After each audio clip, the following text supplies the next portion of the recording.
Olá, boa noite, um grande abraço para você, amigo telespectador.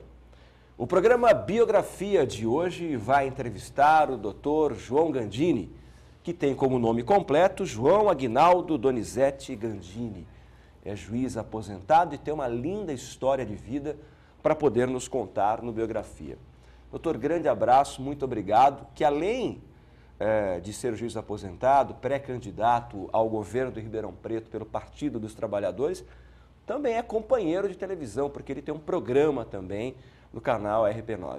Doutor, obrigado pela sua atenção, seja bem-vindo, viu? Obrigado, prazer estar com você aqui. Tá bom, vamos falar de muita coisa bonita e bacana. Você nasceu na cidade de Adolfo. Onde é que fica a cidade de Adolfo, aqui no interior de São Paulo? É uma cidade pequenininha de 3 mil habitantes que fica próxima de São José do Rio Preto. 200 quilômetros daqui. E quem nasce em Adolfo é o quê? Adolfense. Adolfense? É isso? É. Você sabe que quando locutor esportivo, a gente viajava pelo estado inteiro e a gente passava por cidades e perguntava assim, quem nasce aqui é o quê, né? Então, Presidente Prudente, Itápolis, por exemplo, quem nasce em Itápolis é itapolitano. A gente poderia imaginar Itapolense, é itapolitano. Bom, e aí você tem uma família espetacular, e a gente viu aqui na sua biografia bem rapidamente, que o seu pai era como o meu, bastava só olhar, não precisava dar bronca que você já entendia. A mãe de vez em quando era mais autoritária, mais durona, mas meu pai era só o olhar, ele olhou, falou com os olhos. E a sua infância foi muito difícil? Muito difícil. A minha infância e a minha juventude foram muito pobres, né? Eu morei na roça literalmente, no meio do mato, até 10 anos e meio. Depois fomos para Araçatuba. Meu pai resolveu tirar os filhos da roça para tentar levá-los para os estudos e conseguiu. Foi a vitória dele, o grande salto da nossa vida foi essa decisão do meu pai de sair do mato e ir para a cidade. Araçatuba, uma cidade na época 150 mil habitantes, trabalhamos, meu pai de servente pedreiro, meus 2 irmãos também, a minha irmã empregada doméstica e eu já com 10 anos e meio, quase 11, fui trabalhar, vender sorvete, vender banana, catar papelão, coisas do tipo, né? Em seguida para São Paulo, lá eu fui inicialmente feirante, trabalhei na feira numa barraca de cereais durante 1 ano, vendi bala na feira, fui camelô, vendi loterias, depois fui empacotador de supermercado, no antigo supermercado Peg Pag, que não existe mais, e a partir daí eu arranjei emprego em empresas e segui a carreira dentro das empresas, trabalhando em escritórios, mas comecei nas empresas como office boy. Você também chegou a vender bananas e também foi catador de papel? Fui catador de papelão, papel e papelão. Na rua? Na rua, isso em Araçatuba. Olha aqui. Durante um período. Incrível. Porque assim, meus pais, minha mãe cuidava da casa, meu pai e meus irmãos serventes, minha irmã empregada, o dinheiro era contadinho, na roça você tem comida todo dia, você planta e colhe, mas na cidade não, tem que ser comprado. Então esse biquinho que eu fazia era o que garantia o fubá no final da tarde, muitas vezes era o que tinha, fubá com um molhinho de tomate era o que a família comia, porque a gente vivia uma situação muito difícil. E em São Paulo, para você ter ideia, eu fui morar num porão, a família num porão de uma casa pequena, a gente tinha que empurrar o fogão para fora para poder jogar colchão no chão, não tinha cama. Depois a vida melhorou um pouquinho, nós fomos morar num cortiço. Na verdade eram 14 casas, num terreno relativamente pequeno, em que a gente dividia tudo, né? Dividia o banheiro, dividia a pia, dividia o tanque, dividia a miséria, porque eram todas famílias muito pobres, né? Então foi um período muito difícil, até os 15, 16 anos a minha vida foi realmente muito pobre. É uma história muito bonita. E depois o próximo capítulo é o que os seus pais, apesar da simplicidade, que é muito bonita, insistem para que você estude. E aí você já vai para o Largo São Francisco para poder fazer direito. Meus pais são analfabetos, mas eles sempre acharam que os filhos precisavam estudar, que eles não queriam criar os filhos na roça como os pais, os avós, os primos e tal. Isso foi a grande jogada, a grande sacada, para dizer uma expressão normal, comum hoje dos jovens, né?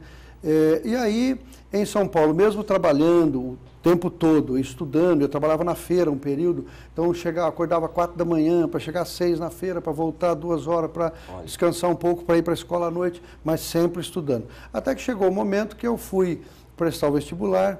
Eu disse para o meu pai, falou, pai, eu quero prestar vestibular para a faculdade. Meu pai não entendia muito bem o que era vestibular nem faculdade, mas ele disse, se é bom para você, faça. Meu pai e minha mãe sempre foram assim, o que os filhos achavam que era bom, eles apoiavam, né? Então, eu fui prestar o vestibular, fiz o vestibular em várias escolas e também no Largo São Francisco, que era a melhor escola do país, e ainda hoje. Na ocasião, eu não tinha como passar na São Francisco, porque não tinha dinheiro para fazer cursinho, tinha estudado em escola pública, então eu resolvi pedir ao meu pai que me desse 3 meses sem trabalhar para que eu pudesse estudar. E ele falou, filho, onde come um, comem dois. Vai estudar, que você acha que é bom para você, vai estudar. Eu peguei as apostilas do Anglo, um cursinho antigo, de um amigo que fazia cursinho para engenharia, e em 3 meses eu estudei durante 15, 16 horas por dia as apostilas, e acabei passando nas faculdades que eu fiz, eram 5, eu passei em todas, e dentre elas eu passei no Largo São Francisco, que é a Faculdade de Direito da USP, onde estudaram 10 presidentes da República, onde estudou Rui Barbosa, Castro Alves, Barão do Rio Branco e tal. Eu tive então a honra de sentar nos mesmos bancos escolares que esse pessoal todo. E por que direito? Desde criança eu queria ser juiz. Eu não sabia verbalizar isso, viu, Rochinha? Na minha cidade não tinha juiz, não tinha promotor, não tinha advogado, não tinha procurador. Era um prefeito, que também era roceiro como meu pai, embora alfabetizado, e um PM que era a autoridade máxima na cidade. Mas desde criança eu já dizia que eu iria ser alguma coisa que eu acabei sendo, que era justamente ser juiz. Então passei a vida toda pensando em ser juiz. Desde criança fui à adolescência, sempre pensando em estudar direito e ser juiz. E, curiosamente, quando eu entrei no Largo São Francisco, eu também entrei por concurso público na Caixa Econômica Federal. Então, me chamaram na São Francisco em fevereiro, em junho me chamaram para a Caixa. Quando eu cheguei na Caixa, perguntaram, o que você estuda? Direito aonde? No Largo São Francisco. Aí, claro, me mandaram para o jurídico da Caixa. Então, ao invés de ir para uma agência fazer o trabalho normal de bancário, eu fui para o jurídico central da Caixa Econômica Federal e ali tive, então, a oportunidade de trabalhar com excelentes advogados e ler praticamente toda a biblioteca da Caixa inteira, né? Isso me facilitou, porque eu estudava na melhor escola do país e trabalhava 9 horas por dia num departamento jurídico de altíssimo nível, né? E com toda a estrutura que precisava. Isso me facilitou o fato de me formar, e ao me formar era normal você fazer concurso, como até hoje, 2, 3, 4, 5, 6 anos para passar o concurso, mas eu me dediquei tanto nesses meses seguintes, 7, 8 meses de estudo, que eu passei no primeiro concurso. Então, eu me inscrevi dia 2 de abril para o concurso para juiz e 2 de dezembro saiu o resultado, eu estava aprovado no concurso para juiz. Realmente é anormal, mas foi o que aconteceu. Isso é coisa de Deus, eu sou muito ligado à questão religiosa e à divindade, e eu acho que, sem dúvida, toda a minha vida foi pautada pelo dedo de Deus que ia me conduzindo para as coisas. E ser poeta, quando é que nasceu no Dr. Gandini? Desde criança também. Eu tinha uma dificuldade grande com leitura, porque na minha cidadezinha não tinha biblioteca, não tinha livros, não tinha nada. Então eu tinha cartilhazinha da escola e a partir daí você não tinha mais nada, né?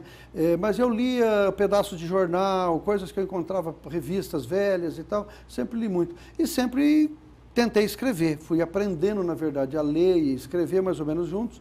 Até os 16 anos eu escrevi uma porção de coisa, mas que eu via que não era eu não estava ali presente naquilo que eu escrevia. Então eu joguei isso tudo fora e a partir dos 16 anos eu comecei a guardar as coisas que eu escrevia, os poemas, e entre 16 e 18 anos eu compilei um material que acabou virando um livro chamado Estátua Sem Praça.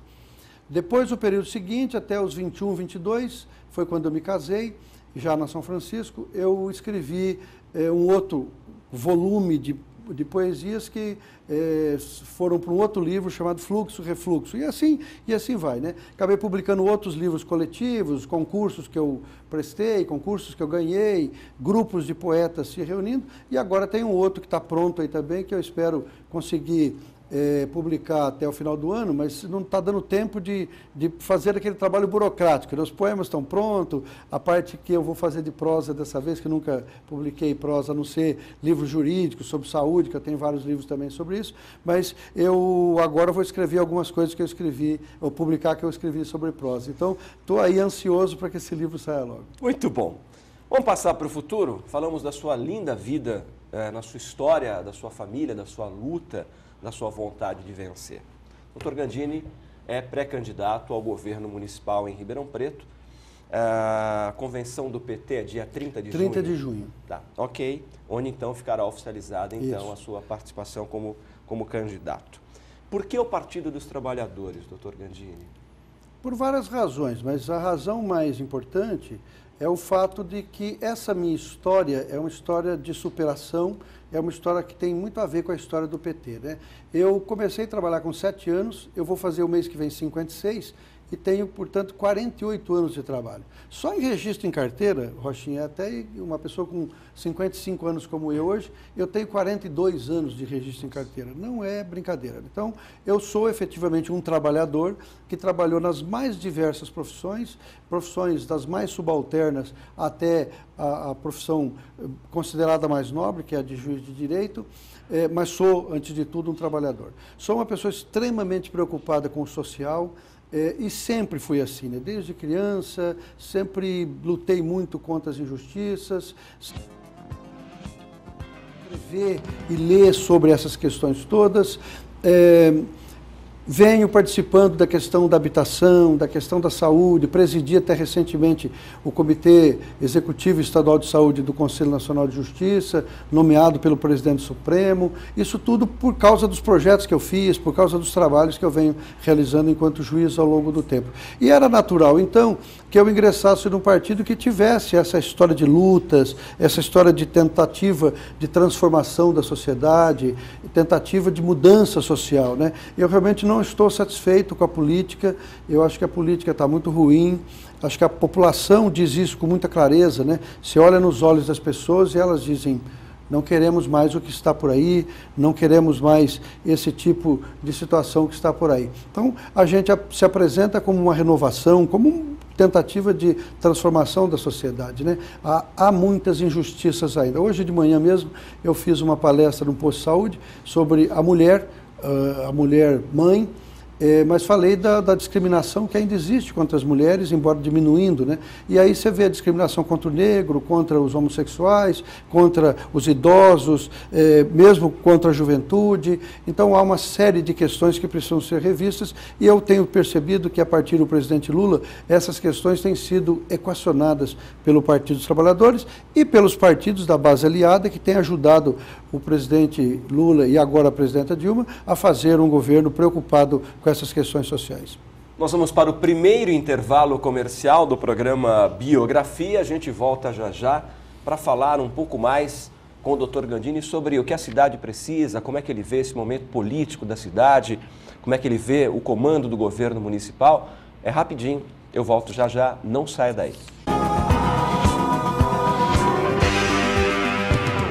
Ministério da Cultura e Bradesco apresentam 12ª Feira Nacional do Livro de Ribeirão Preto. São mais de 600 atrações espalhadas pelos espaços da Praça 15, Parque Maurílio Biagi e os estúdios Kaiser de cinema. Conferências, salões de ideias, shows, oficinas, teatro, cinema e livros. Apoio Secretaria da Cultura do Governo de São Paulo. Ministério do Turismo e da Cultura. Brasil, país rico e país sem pobreza.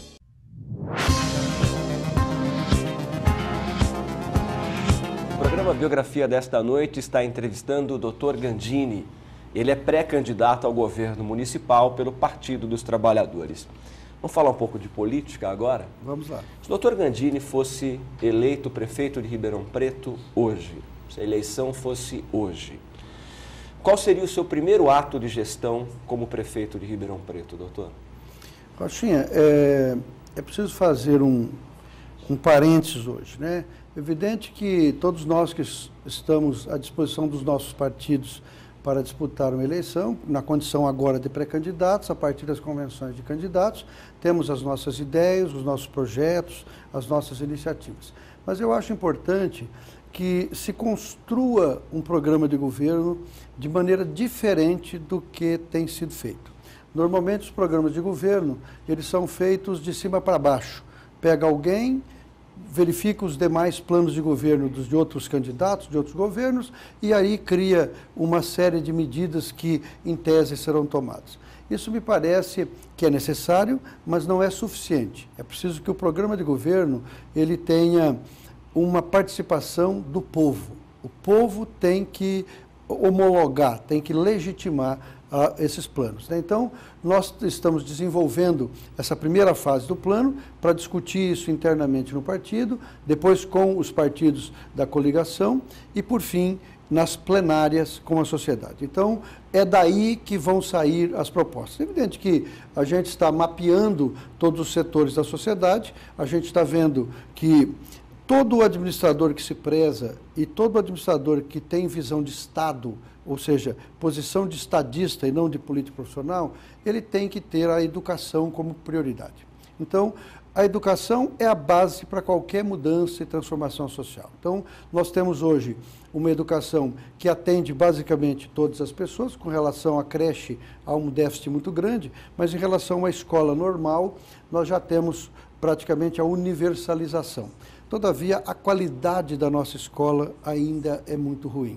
Apesar do esforço dos servidores, dos professores, daqueles que trabalham no suporte, nós ainda temos deficiências grandes que precisam ser corrigidas. Esse é um trabalho muito grande que certamente será desenvolvido com muito esforço, com muita dedicação. A área da saúde, que é uma área que eu conheço bem, porque presidi até recentemente o Conselho Estadual, com o Comitê Estadual, escrevi alguns trabalhos que acabaram sendo publicados em livros a respeito disso, então conheço relativamente bem essa situação. A gente percebe que a saúde é um dos grandes gargalos da cidade, precisa melhorar muito, não vem melhorando quanto as pessoas gostariam.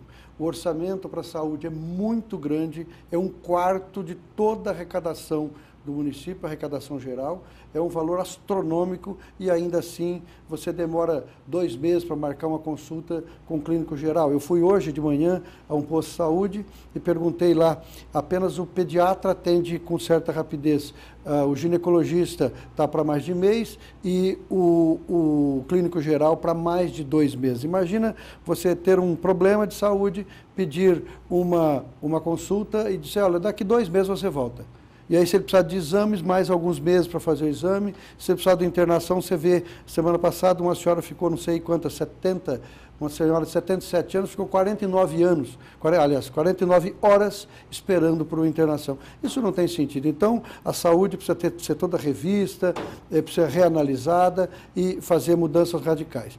Na área da habitação, que é uma área que eu também conheço bem, porque participo há muitos anos dessa questão, e de quem nós podemos falar um pouco mais, nós temos 52 mil famílias na fila esperando por uma casa própria, né? Isso não tem sentido. A cidade de Ribeirão tem produzido moradias muito aquém do que poderia. Algumas cidades que são metade, 1/3 de Ribeirão estão produzindo muito mais, porque tiveram preocupação em desenvolver projetos, em ir atrás dos recursos para isso, e nós aqui, infelizmente, não tivemos a tal da usina de projetos de que eu falo muito, né? Hoje nós temos dinheiro nos governos estadual e federal, sobretudo no federal, tem mais de 300 programas federais à disposição dos municípios e muito pouco acessados por falta de competência dos nossos administradores. Eu conheço bem essa questão e estamos alinhados, o governo federal e certamente estará o governo municipal.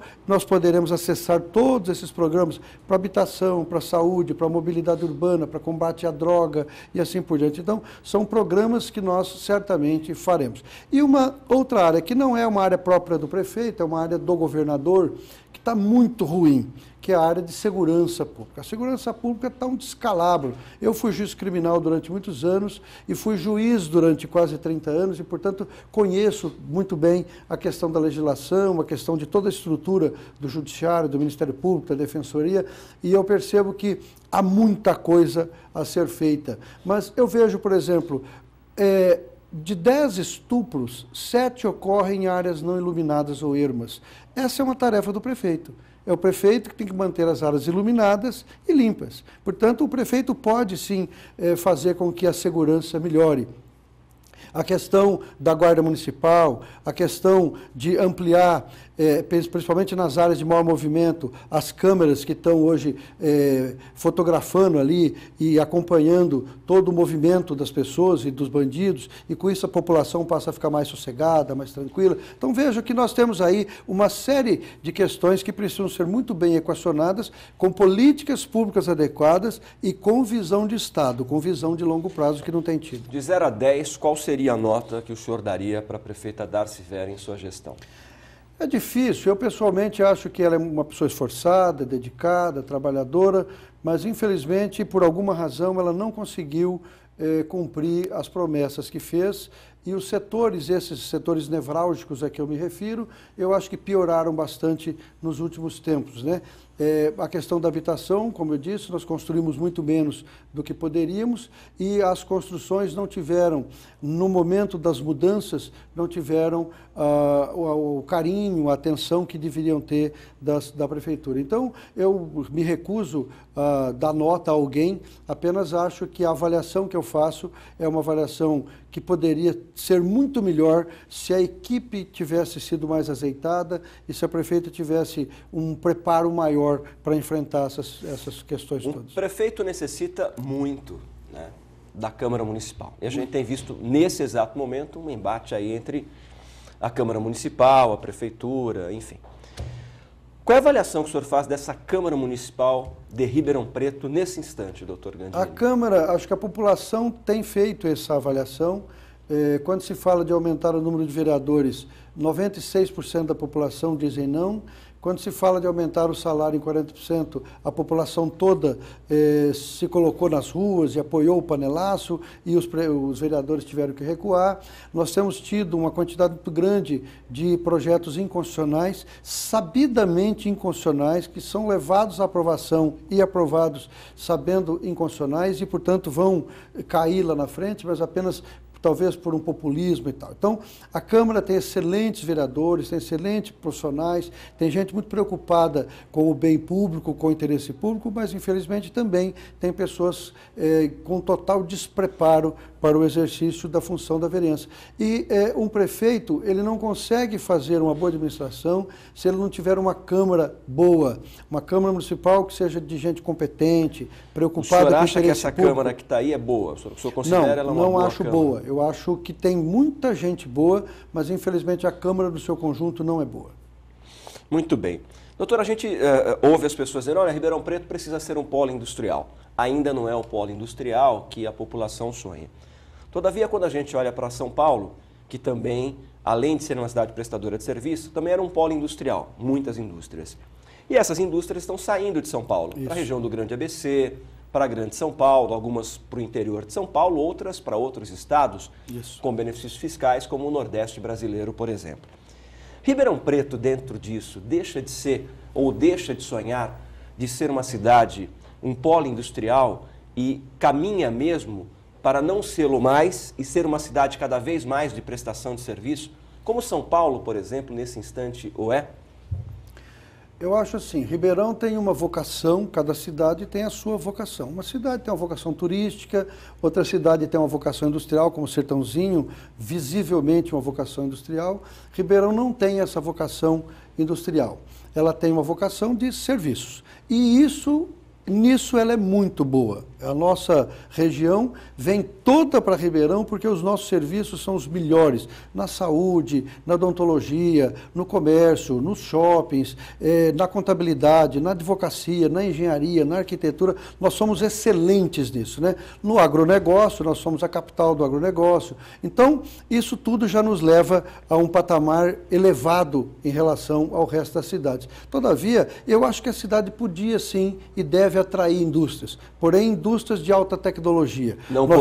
Não poluentes, com certeza, pequenas e médias indústrias, que são as que dão mais emprego e geram mais impostos, e empresas de preferência ligadas à alta tecnologia, que pagam os melhores salários e que, portanto, agregam mais valor à sociedade. Por exemplo, o polo tecnológico deve trazer hoje bastante indústria de alta tecnologia para cá, o polo de software também está muito desenvolvido. A questão agora do polo cervejeiro, que eu estou vendo com muito bons olhos. Eu acho que, enfim, se tivermos uma política industrial, uma secretaria de desenvolvimento que não temos ainda e que cuide de todas essas questões de maneira amarrada, muito bem amarrada, com as políticas bem amarradas, eu tenho certeza que Ribeirão também na área industrial e de alta tecnologia vai se destacar também como um dos maiores municípios do país. E a própria manutenção da AgriShow pelos próximos 30 anos deve agregar algum polo no segmento de agricultura para a cidade. Eu espero que sim. Estou chegando ao final do programa, quero dizer que foi uma honra entrevistá-lo,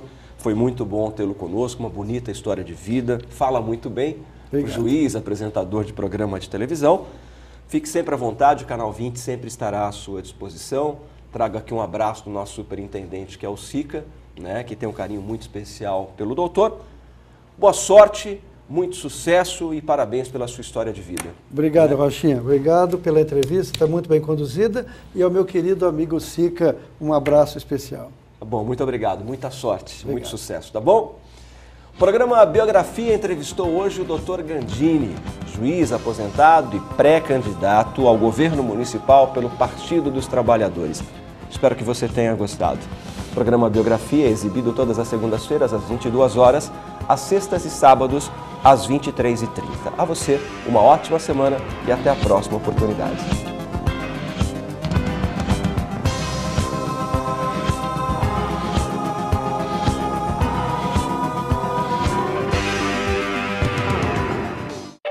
Na Atual Clean você vai encontrar sempre as melhores soluções. São profissionais treinados para limpeza e manutenção para portarias de residências, condomínios ou empresas. E tudo supervisionado para garantir a satisfação de seus clientes. Uma equipe preparada para fazer sempre o melhor em serviços terceirizados. É muito mais praticidade e segurança para quem contrata. Atual Clean, a sua rede de serviços de confiança. Avenida Senador César Vergueiro, 731, telefone 3877-4474. Consulte outros serviços pelo site www.atualclean.com.br.